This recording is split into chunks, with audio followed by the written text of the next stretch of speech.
we've all seen the videos.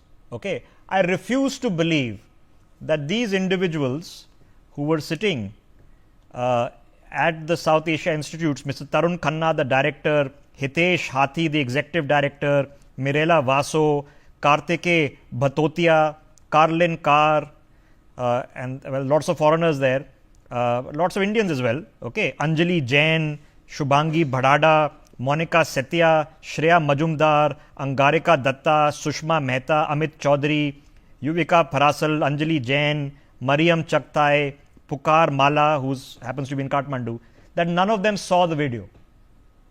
And No. they saw it, right? And then 5 days later, they host the who's who of the Pakistani state, the who's who, okay, the creme de la creme of their propagandists.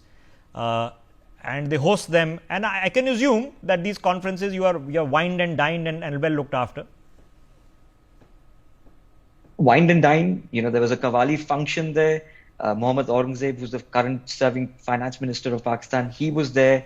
The Pakistani ambassador to United States, he was there. So obviously, this was a completely ISI sponsored program at the end of the day, where they were essentially platforming the establishment's agenda, the garrison forts agenda within the social sciences divisions of Western universities. Now let's draw a parallel here. You do well to remember October 7th happened, and Jewish businessmen globally who had endowments running within various Western academic institutions, they were retracting their funding from all of these universities because the social sciences divisions in particular were running feral agendas platforming Hamas. And that is what the Jewish businessmen did.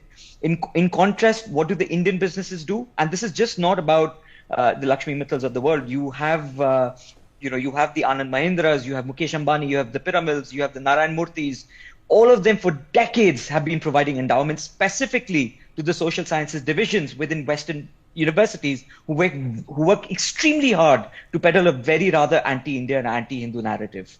The Chinese, on the other hand, they are the largest donors in the Western universities, but they focus largely on STEM sciences and AI, while they also ensure that the universities do not define China with their myopic prism.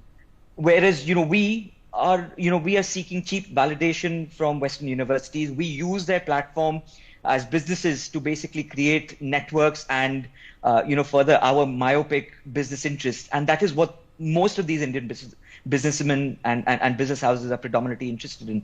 They are interested in their children to get easy admissions into these universities, and that is the sad reality of it. And the bitter truth is that the Indian government, the Indian diaspora in these Western countries, and the people in India at large are not holding these businesses accountable. No, we are confused. So again, you've seen the videos, you know what has happened. Okay, so you can make a judgment call. I've told you who these people